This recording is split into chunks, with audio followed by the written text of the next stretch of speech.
Welcome to But Jesus Drank Wine. And other stories that kept us stuck. I'm Mead. And I'm Christy. In this podcast, we'll explore the stories that kept us, well, stuck, wanting to drink and not wanting to drink all at the same time. Join us as we show you that freedom from alcohol does not have to mean a life sentence of misery and missing out, but actually means living an authentic life full of peace, joy, and purpose. This is so exciting, you guys, because obviously we're all TNM coaches. Another coach, Coach Terry, mentioned Maureen to me in passing, said that I needed to get to know you. And I set up a little WhatsApp, as you gals know, of like TNM Christian coaches. So we've gotten to know each other through that. So anyways, there's so many reasons I'm excited to have you on today. But let me just do your intro real quick here. So Maureen lives in Annapolis, Maryland. She's been married over 30 years to her hubby, John. She has been a health and fitness enthusiast for over 30 years, both personally and professionally. She, like me, worked in pharmaceutical sales for 5 years. And then ran a successful personal training and Pilates studio with a variety of amazing fitness classes. And she even completed 2-figure competitions, which I don't even know what to say about that, in her early 40s. All while, and this I'm quoting you here, using alcohol to, quote, celebrate my achievements or numb me from pain and take me right back into the detox to retox cycle, which I so resonate with that whole thing. I know Mead does too. Today, we're going to talk to Maureen about detox to retox, how we all got stuck in that. But also, we're going to talk about her journey through infertility and how that led to, just depression and pain for you and how you used alcohol to numb, which I'm just so glad we're all on the other side of all of that, all of us, all the pain. But I know I've been prepping myself actually all day because I know this is going to be an emotional episode. And I'm just so grateful to you for being here, being open, telling your story, because I know that it's going to touch so many women who are probably desperate to hear from someone like them that has used alcohol to numb pain and infertility. So I'm just gonna start us off by welcoming you. And how did it all start for you? Well, thank you, Mead and Christy, for having me. First of all, I'm excited to share my story. It's been a long time. I for so long didn't want to talk about it and share for many different reasons. But how it all started for me was grew up in an Italian family, last of 5 kids. My brothers and sisters, were all growing up in the 60s and 70s. So I knew about drugs and alcohol from my siblings. And so probably got into it earlier than most. I remember the first time I drank, I might have been 12. And we took a bottle of vodka from my parents' cabinet, and a bunch of our friends, we all drank it together. We were all 12 years old and got, sick and threw up. And of course, my parents thought my older brother took the vodka, and he covered for me, knowing that I did that. But that was my first time, drinking and go right into the binging that was there from the beginning. And then in high school, I'd had a lot of social anxiety as a kid growing up. I was bullied as a young girl. Couldn't figure out why, because I thought I was a pretty fun and nice kid, but and gorgeous. Yeah, thank you. You know how bullies are. It's no rhyme or reason, but as a little kid, I couldn't process that. And that stayed with me growing up. So I was very socially insecure, and had just transferred to another school because the bullying got pretty bad. And my mom had transferred me, mom and dad, to an all-girls Catholic school. So completely different than public school. But I met my 4 best friends that we're best friends to this day. But we would go to football games. And before that, we would go across the state line from Pennsylvania to New Jersey. We all had fake IDs, and we could get alcohol. So we got Boone's Farm which was this terribly sugary, gross, disgusting stuff that kids, hey, alcohol's pretty tasty when it tastes like strawberry or blueberries or whatever. Yeah. And we would literally each drink a bottle. But I discovered I was, funny and people liked me and I was relaxed. And so it seemed like the magic elixir to me. And I continued that, like most of my friends, through college. But, drinking on the weekends. We would study, work hard during the week, and then start the weekends. And, I had some episodes of binging, but really not as much. I was president of my sorority. So whenever a responsibility kind of thing was in there, you think about it more.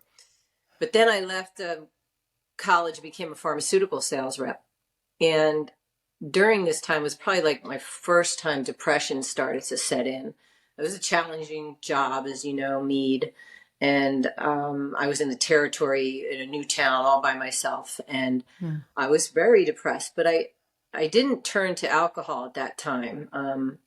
But actually, I was selling antidepressants. And as you know, Mead, when you're a pharmaceutical rep, they teach you everything about whatever system it is, whatever drug you're selling, you learn in depth. So I learned a lot about depression. And at the same time, I was suffering from depression.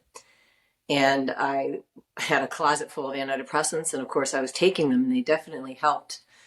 But then as time went on, and John and I got married, and early on, my gynecologist told me, she's like, you have endometriosis. I've had several laparoscopies. She's like, if you guys want to have children, you really need to start. So we started right as soon as we got married, 26 and 27 in 1992. And both of us came from big families, so neither one of us ever considered there would be a problem. And got pregnant pretty fast, like within the first 6 months of trying. So excited. And I was exercising at the time. I was teaching fitness. I had now moved from pharmaceutical sales into becoming a personal trainer and aerobic instructor and really loving what I did. So I was very fit. And I went to visit my sister. I was pregnant and we were excited. And we were in California and we were running. We went and did something called the Santa Monica Steps. Oh, yeah. Yeah. Yep. It's a big thing. Where up and down. It's beautiful. And it was great. We had such a good day. By that time, we got home and dinner time, I started to spot and bleed. And a couple hours later, I miscarried. I was with my sister, who was amazing. But it was really hard. And of course, I thought, I shouldn't have run those steps. I shouldn't have done that. My gynecologist was great. I called him California time. It was 2 a.m. his time. And he picked up the phone and he assured me, he's like, the pregnancy wasn't viable, but you can try again. You'll get pregnant. You're young and you're healthy. And so 6 months later, a year later, we're still trying and we're realizing this is not happening. So we started doing fertility treatments. I don't know if either one of you have ever been through those, but they're brutal, emotionally, physically. Even the injections that at the time, this is how they were doing it when I was going through it, injections to sort of first shut your system down like you're in menopause and then hyperstimulate so you're producing all these eggs, much more than you normally would. And then they take them out of your body, fertilize them outside of the body with your husband's sperm, and then you go through this countdown phase where they call you each day and say, okay, we have 12 fertilized eggs. The next day we have 7, 6, 5. And then it came down to just 1. Like, all right, well, we're going to implant this. So they do. I get pregnant again. So around the same time frame, almost 2 months, I miscarried again. And now I'm starting to realize this is a problem. This might not happen. But we try again, and it's very expensive too. At that time, insurance didn't cover it. Again, I'm not sure what's happening now. And I did miscarry again, same time frame. So we could get pregnant, but I couldn't continue to carry a pregnancy. And it was just so overwhelmingly sad. And meanwhile, the hardest part was all my young friends were getting pregnant and having children. And I want to be happy for them. I really do. But I just can't. I started to retreat into myself because I didn't, it was so hard to be around. I couldn't go to baby showers. They didn't know what to say to me. It was a big struggle.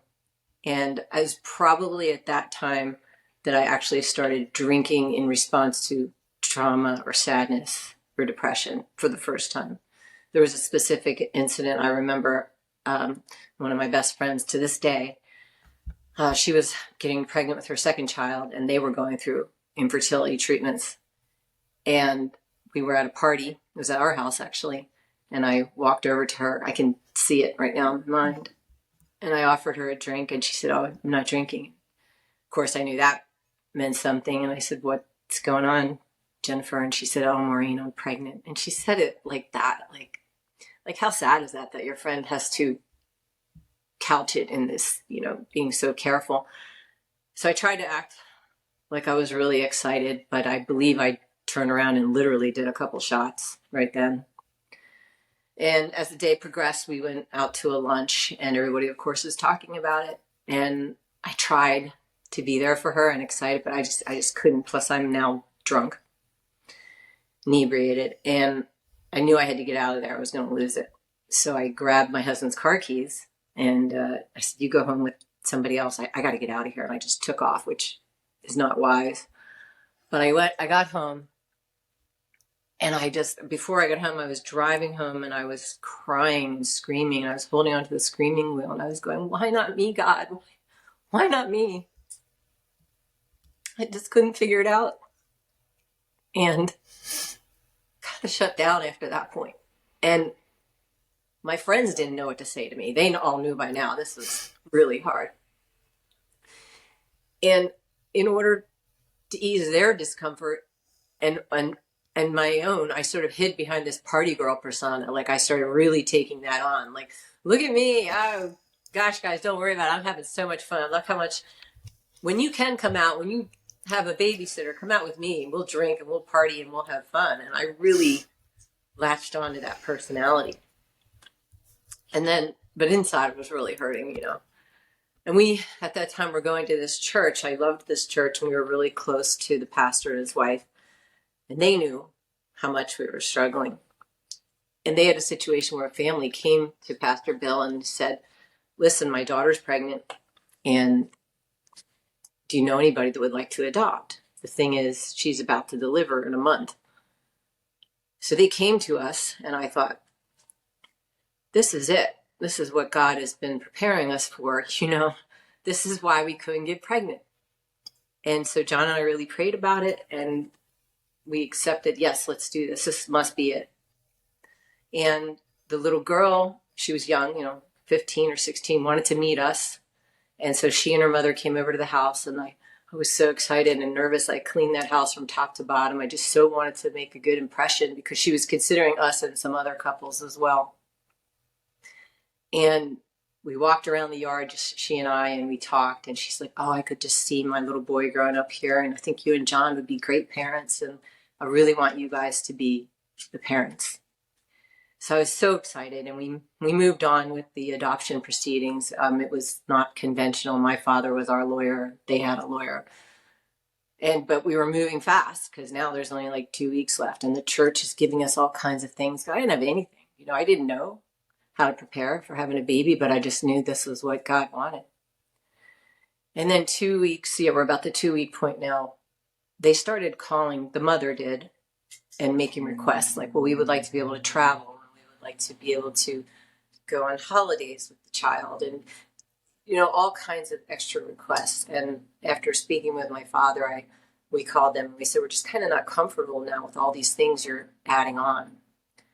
And the next day they just cut off all communication through their lawyer and said, "You will cease and desist any adoption proceedings. We do not want any contact with you. Do not contact our daughter."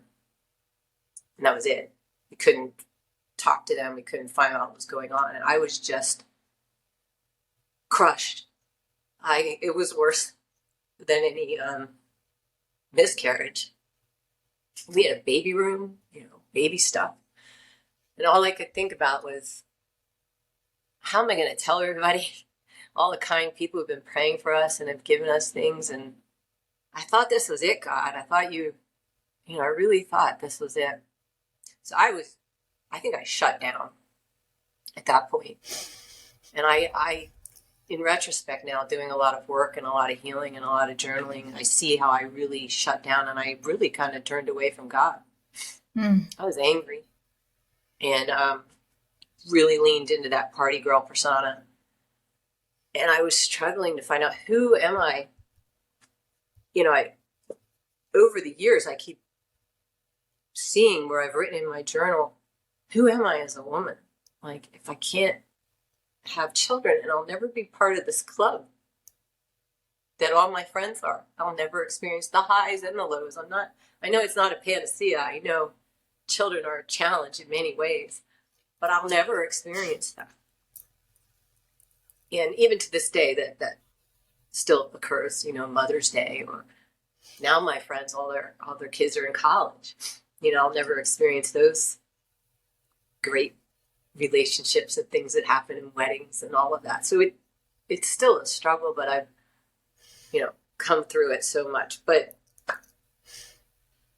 I looked for other identities, and that's when I really leaned into the fitness persona. And I started doing some figure competitions, which were incredible, actually. And those were the times I wasn't drinking at all, because when you prepare for these fitness competitions, these figure competitions, you're trying to get as lean as possible. And you don't drink alcohol, because bodybuilders know about what you need to eliminate to be fit and healthy, and alcohol is the number one thing. And so for 6 to 8 months at a time, I would not drink. And I felt incredible. Physically, clear-headed, focused. But I didn't do the inner work, the heart work, on myself. And so when every competition ended, that night I was raring to go out and start drinking, have my martini. And think about that, coming off a 8 month time of eating very healthfully, and I bombard my body with alcohol, on the night of the competition when it's over. I'd be sick for days. I still wasn't putting it together, So I went right back into that detoxing and retoxing on this fitness person who would binge drink. So I wouldn't drink during the week, but I would really drink hard on the weekends. And believe me, a lot of fitness professionals are doing that too, especially the young ones. Yeah. So it was this really kind of strange relationship with alcohol. But all the while, I'm still really angry underneath, and I'm sad underneath, but I don't want to show that to anybody. So it's not like you would know. If you ran into me, you'd think, well, Maureen, she really likes to have a good time when we go out, But then what they didn't know is I would then disappear for days. The alcohol, especially someone with depression, chemical depression, alcohol charged me up. It really overloaded my brain with dopamine and GABA and serotonin and all of that. But then after the alcohol was out of my system, I would be so depleted and so depressed for days. And if I had drank for a whole weekend, that was compounded, so it could be a whole week. And just hiding out. And I could hide out because I didn't have children. Nobody could really see what was going on inside. Yeah. So flash forward to just about 6 years ago, and my aging parents are both sick and dying. And actually, my mother was very sick first. She had dementia. I was in a job I hated. So I was doing this triangle. I live in Maryland. I drive to Virginia for my job. I was a landlord, so out of place with my personality. And then I drive to Pennsylvania to go for 10 days or so, and we do shifts between my siblings and taking care of my mother and giving my father a break. And during that time, I would come home and my dad would say, babe, let's have a martini. And that was like our bonding thing. So I would make one, and he'd grab a very weak one. He's in his almost 90 at this point. And I would have one. And then, of course, I'd go out with my friends who are still living in our hometown, and I would drink a lot more. And one of these times he said to me, he's like, babe, I'm worried about you. You're really just one. just have one. That was his way, Yeah. of expressing concern. And I'm like, I got it, Dad. Shortly after that, my father had a stroke. And he was sort of our rock. He was an amazing man. Even at 90, he was working. He was a lawyer. He was golfing. He was sharp. So this stroke took us all by surprise. So now my mother's has dementia. My father's had a stroke. So we're taking care of both of my parents. And I am drinking hard, and so are my siblings. And so the cycle of depression and anxiety, and then showing up and doing what I had to do, and then just drinking when I got home. Well, my father was amazing because after the stroke at 92, he tried really hard to come back. He was going through therapy and everything, but sometimes stroke victims, they'll climb and you think they're getting better and they'll hit something called a peak, and then they're declining. So we had come to a point where we knew my dad was going down the decline, and we had to tell him, you're not coming back from this. So all of us siblings were in a hospital room with my dad and my brother. We elected him to be the spokesperson. And my dad was a gentleman even after the stroke, even with his speech being disfigured. But he called the doctor in and he said, "Doctor, have you met my children?" And he said, "Let me introduce you to my daughter, Merity. She's an artist. And then Donna, she's a biochemist. And Mark, he's a judge. And this is my daughter, Maureen, my baby, the drinker." Oh. And I was like so shocked. But nobody else really caught it in the room because the gravity of what we were telling my father that day. I'm like, wow, that's not who I am. That's not all I am. That's not who I want to be. And I said to my siblings that night, I'm like, "Did you guys catch that?" And they're like, "Oh, he was just, he meant you're his fun party one." I'm like, no, that's not what he meant. Because I knew the other conversations we had had that he was concerned. It was a last ditch effort. And this being Father's Day weekend coming up, I wanted him to know I heard him. I heard you, Dad. And, that really stuck with me. And that's when I really started thinking about my drinking. And that something had to change. And all this time, I'm praying and I know, and I'm like, "God, what purpose do you have for me? Like, I'm still struggling with who am I? I'm believing all these lies that I'm nobody if I'm not a mother. I'm still 25 years later struggling with that same belief." And if you've ever heard this song by Tasha Layton, it's called "Look What You've Done." She's a Christian artist. I wrote it down because I said, I let the lies take control. And it wasn't until I started really praying. And, there were times I would pray, "Please, God, don't let me drink." Or it was more like, "Let me drink, but not experience the consequences." Yeah. So it wasn't until I really laid it down and said, "I can't do this without you. Like, I am killing myself. I need your help."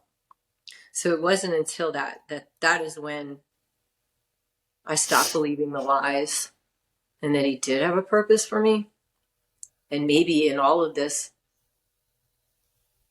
heartache and struggle and depression and infertility and loss, I was keeping that all to myself. I didn't want anybody to know because I felt ashamed. Like, how warped is that I felt ashamed? That's a lie. And when I started to really journal my face off and pray, I realized, alcohol was like the thing I had to stop. And he literally, I could pray to God, and I really heard him say, "I have a purpose for you. I've got so much for you.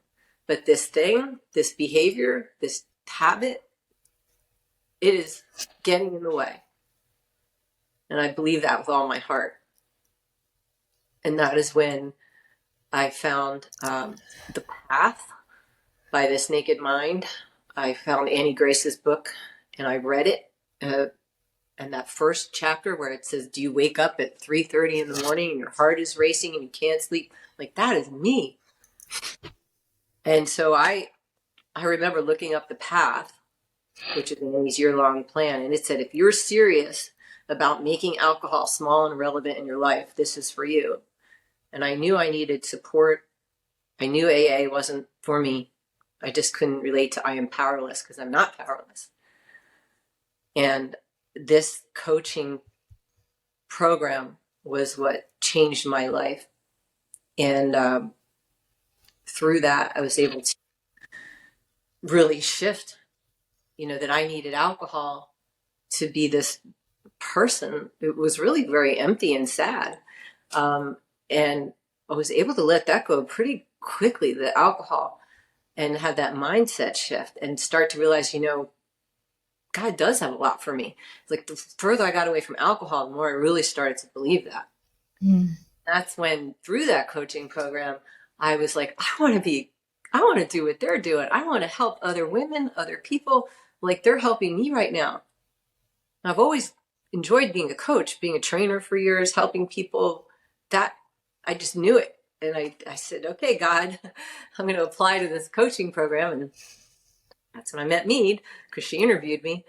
And I just knew from that time on, like, I have not felt this sense of purpose in so long, and drive. And, it's challenging starting this coaching business. And I'm like, man, I really need to do this, because sometimes it's hard. But I know now that all the pain that I went through, all the loss and all the trauma, that there are other women like me.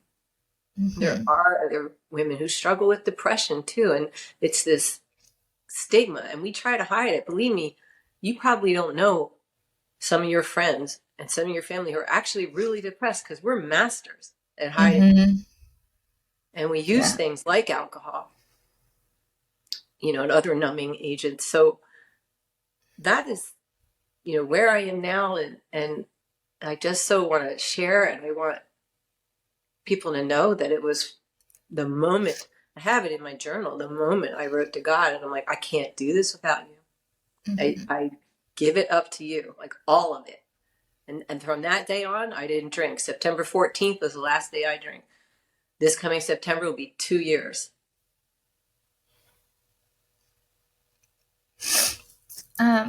Maureen, I'm just like so grateful for you. And it's so funny because we've obviously come across each other, quite a bit these days with various groups we're in and things. And you're the happiest, most joyful, kindest, most wonderful lady. And I didn't know the extent of everything. And I'm just, when I sit here and I think about when you said God has a plan and God has a purpose, and I relate so much to all of that. It's bananas. It's bananas that Mead was your coach. And when you think about your coach, your interviewee, I don't know. When I think about where, because I relate so much to it. I relate so much to my mom passing away and me going straight to the party girl. Right. And I was like, I am so sad. I'm going to be the fun person, and this is going to be a party house, and I'm going to make everything look glamorous and blah, blah, blah. And it was just such a facade, and it felt so fake. And I didn't realize that until I had that moment where you had that same moment where it's just like, God, what is going on? I cannot do this on my own anymore. And so I'm just so grateful for you. I'm so grateful for you being here and telling your story and doing this work, which, as you said, is not easy work, building our businesses and building our coaching practices and trying to be heard and relate and find the people that need help and all of that. It's a lot of work, but I'm so grateful you're doing this. And I have no doubt in my mind that God has just the most incredible plans for you to help the exact right, the right people. And so when we're talking about stressing out because we're trying to find clients and all that, because that's what our conversations are a lot. It's just it's so much bigger than that, right? It's so much bigger than that. God's so much bigger than all of these other things. And look at how far you've come and where he's brought you. And I just have, who knows, it could be this podcast. It could be another podcast that you've been on, but you're going to touch so many lives. And I'm just, yeah, I'm so grateful for you. Thank you. I'm so grateful for you. And you're right. When I reached out to Coach Terry, who was the first coach I'd worked with business wise, on the business, she said, you've got to meet Christy. Because I shared my faith with her, and she said, I want you to meet Christy. And now I'm on this Christian WhatsApp coaching group, which is so nice. And Mead's on there too, and so many other coaches. And I love that connection. I'd love to meet everybody in person someday. That would be really cool. Yeah, that's part of our Yeah. many dreams, right, Mead? Yeah.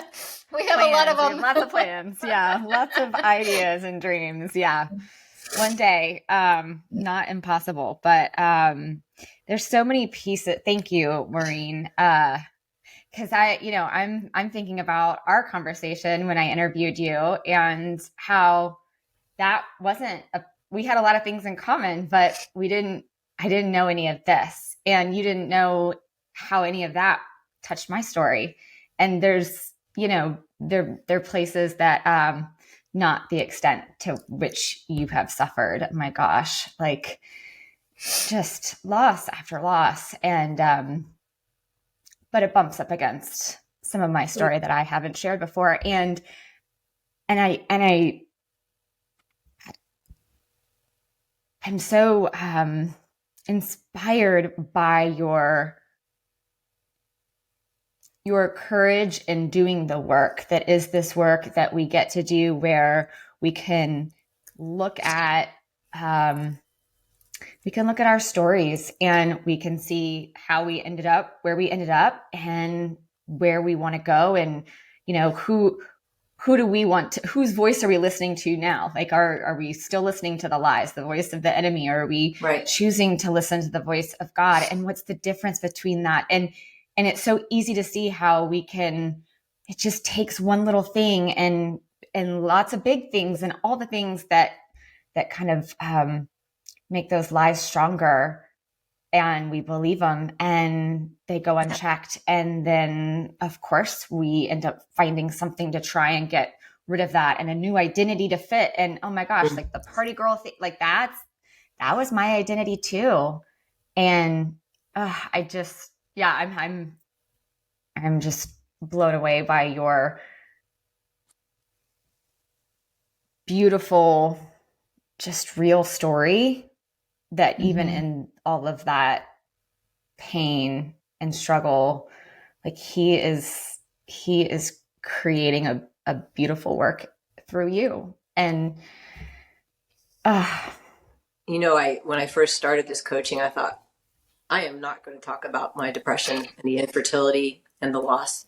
One of my coach friends who was going through class with me, she's like, you got to talk about that. I'm like, no way. I'm not talking about that. I'm going to talk about fitness and detoxing and retoxing, because I can stay in that surface level. But all the time I'm praying, God, let me do what you want me to do. Show me where you want me to go. And it soon became evident that, this is about so much more. The fitness and detoxing, retoxing is a part of my story. And it's something that so many women do, so many high achieving, functioning women, who are trying to look like they have it all together. And, but that's just a surface level part of the story, and it's all this stuff underneath that so many of us hide. And it took me a while to get here, but I thought, this is what I need to share.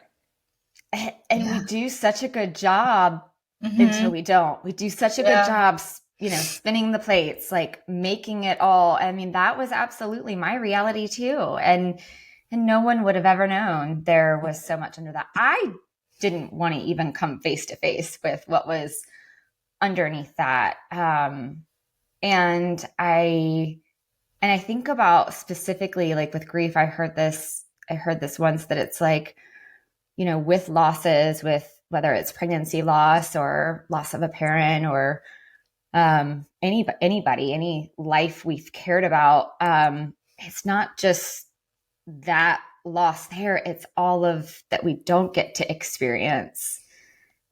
Yeah, and drinking while you're grieving. Yeah. That, Yeah. and we're so inundated with that message from every television show, anything you read, or even your friends, because they're well-meaning and they think, let's go get a drink. You're sad, or you need a drink, or I'll think I need a drink. Mm-hmm. We so believe that, but the grief doesn't go away. Yes. Yeah.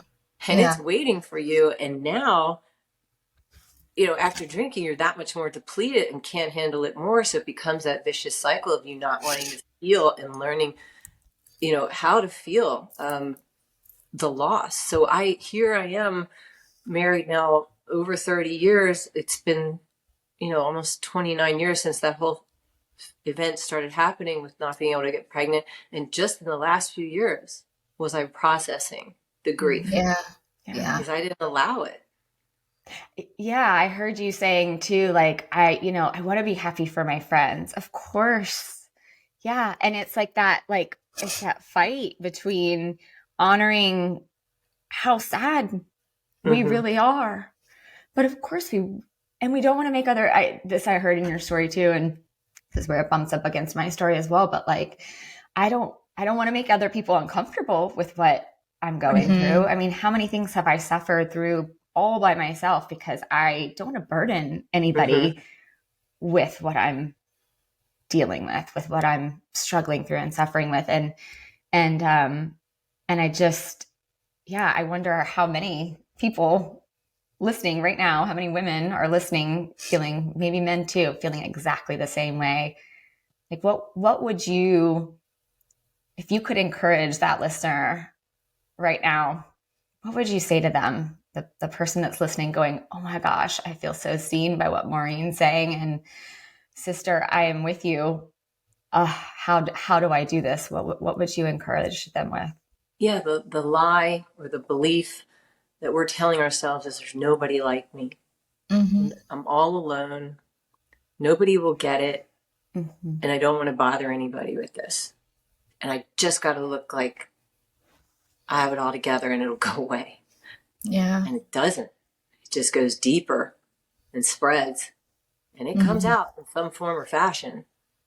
So I would say I didn't get support back then. I didn't reach out. I just didn't see the point. But now, in retrospect, I know that if I had reached out and gotten support, and there are so many more support groups now, and whether that be for depression or drinking, certainly, or infertility and loss, or loss of, losing your parents, there's grieving support. It's so important. The community in all those areas is so important, because once you start talking to somebody else, you're like, oh, I'm not alone. Yeah. And they do get me, and I can talk about it. I don't have to pretend I'm okay. Like, that is incredibly healing. Yeah. It's scary, right? It's scary. We're scared to be vulnerable, but vulnerability kills shame. To quote Brene Brown. Like, when I first heard her say that, I was like, oh my gosh, that is so true. I've been so afraid to be vulnerable all this time. Yeah. Yeah.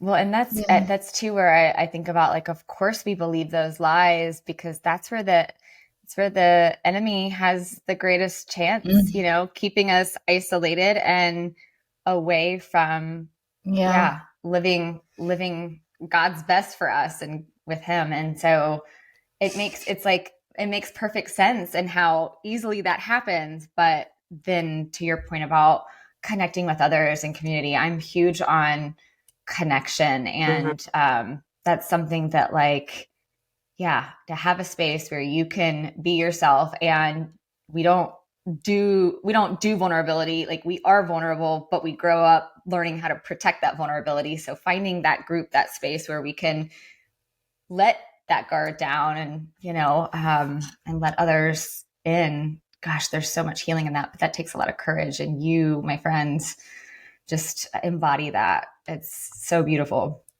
I'm just truly just following what I feel like God wants me to do. Like, it's time to share it, and it's healing to me. I hope it's healing to others.